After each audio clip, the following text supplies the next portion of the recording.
Anyone who lives by the ocean learns sooner or later just how dangerous and unforgiving the sea can be. Every year people lose their lives, and the sad thing is that in many cases their deaths are completely preventable. And it's not only the inexperienced who drown. Sometimes the victims are highly experienced swimmers, surfers, sailboard riders, yachties, who decide against their better judgment to lower their guard and take a chance on changing conditions. Today's story by Mark Tremble of Brisbane tells of one such case, in this instance a sailboard rider. Mark has been contributing stories of a high standard to us for some time now. Today's story, Low Tide, is no exception. I'm Kim Dodsworth, Queensland storyteller. There was still daylight when I took the sail down, carefully. Carefully, because I didn't want to tip the board and end up back in the water, because then there'd be no coming back. Any other day I reckon I could make it to shore on the low tide, but not today, and certainly not now. Now the mast and its sail are long gone. I watched them sink slowly, almost languidly into the deeper water, watched the strange sight of the multicoloured sail immersed in dark blue, sliding down and down into the place where light and everything else disappears. But when the horizon dragged the sun away, the colours changed, from yellow into orange, and then from orange into red, a red that seemed to me like the colour of fresh blood. Then the sky turned dark, and the first of the stars came out.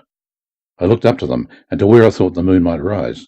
I also looked to whatever or whoever might be up there, and prayed. I don't think I ever have before. I still am now. Yeah, I'm praying all right. So would you. Here where I live, the water's still warm enough in autumn to go sailboarding in a pair of boardies, but today I put on a shirt as well. No need for a wetsuit. I drove my ute up to Oyster Point on the windward side of the hill. No one else was there. Most of the locals go fishing on the other side where there's a car park and the water's a bit calmer.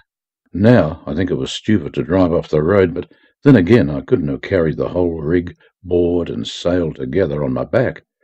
So I left the bitumen and drove through the long grass down to the water, following the twin tyre tracks the best I could. It was early afternoon when I put in. The tide was ready to turn and the breeze had picked up.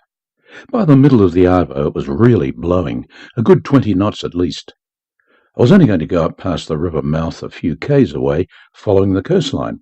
Reckoned I could catch the tide as it was going out, try and get some lift off the rougher water. Just showing off, mostly. It was good, too. Don't know how many times I came off, but I also did a stack of flips, rolls, and a couple of tricks I've never pulled before. Awesome! Nothing bothered me, even though I was out there by myself. I pulled in on the beach later, maybe a couple of hours. I don't really know. I wanted to lie down on the sand for a while. I didn't even know I'd gone to sleep. Must have been for an hour or more. I knew then that I had to get back, and there's no way I could have left the board there. There's never anyone around that far up the beach, except when there's something to steal, and it's pretty hard to hide the rig. So I put back in again, figured I'd just take it steady. Like I said, there was still enough daylight left then. I only wish I'd thought about the tide a bit more. Earlier in the afternoon, the rough water was a magnet, the wind whipping in from the southeast, smashing up against the water of the outgoing tide. Everything churned up just off the mouth of the creek. Nothing like it. But then, on the run home, getting towards dark, it wasn't much fun. Not much fun at all. I certainly didn't want to do any jumps and no barrel rolls, that's for sure. I had to head out into deeper water to get away from the mouth. The tide wasn't coming in too fast, but the wind was still up. I was shivering like fury, and I wasn't that wet. My arms and legs were like lead, and I was almost too scared to keep standing up. I guess I talked myself into falling off. Maybe I was scared that I wasn't going to stay up and just collapsed. If I hadn't gone to sleep, or if I'd had some food and water, I might have been better off. But to tell you the truth, I didn't think of it, and I couldn't have carried all that with me. My hands just let go of the boom and I was in the water. I don't know how deep it was. Even though the sun was still up, the water was dark. I couldn't see a thing. I got my head out as quick as I could and started swimming for the board. Thank God the sail had dragged in the water and slowed it down. Somehow I managed to get on again, but I couldn't get the sail up. On my second go, it came out of the water, but the wind pushed it and me all the way over and back into the drink again. I fell flat and hard. It sort of stunned me, and I didn't know which way was up for a few seconds, maybe longer. That's when I saw the shark. Not clearly, but enough to know what it was. I went like mad back up on the board, shaking, wetting myself, I'm ashamed to tell you. It came past the spot where I'd been about a second later. I didn't see a fin or anything, just a dark shape in the water. It was longer than the board. If I ever get back to shore and see anyone again, I'll tell them, but they probably won't believe me. But I know what I saw, and even though I haven't seen it for a while now, it's still out there, and it's still that big. Trust me. I knew that I'd have to get the sail off, because it could have unbalanced everything and tipped me in again. So I took it and the mast down and let them go. Then the shark started bumping the board. I was hanging onto the sides, trying to keep my fingers out of the water, but it kept circling, coming in closer each time. The worst part was that I couldn't see it, and so I didn't know when it was going to happen. I couldn't sit down, too easy to fall in, so I knelt in the middle of the board, right over the mast rig. I tried paddling towards the shore, but the current was too strong, and I was too buggered. It was getting darker all the time. The shark was still around, and I didn't want to have my hands in the water. A couple of times when it did surface next to me, I punched it as hard as I could, but that didn't do anything except make me more tired than I already was. It's weird that there are no boats out here, but if I think about it, and I'm honest with myself, there wouldn't be.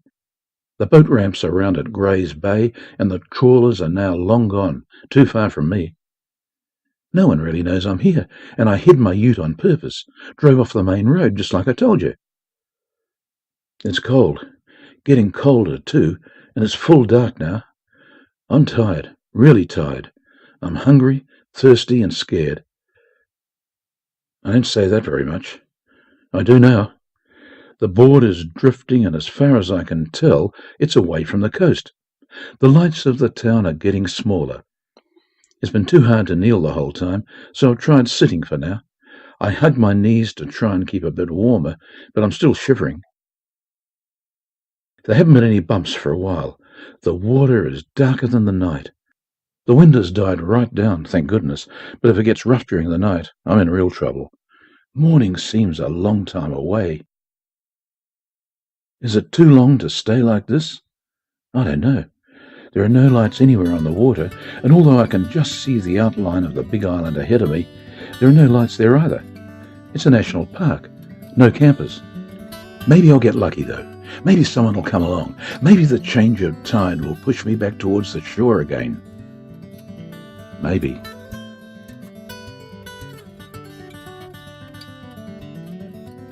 And that was today's story, Low Tide, by Mark Tremble of Brisbane. I hope you'll tune in again this time next week when there'll be another short story of quality for you. I'm Kim Dodsworth, Queensland Storyteller.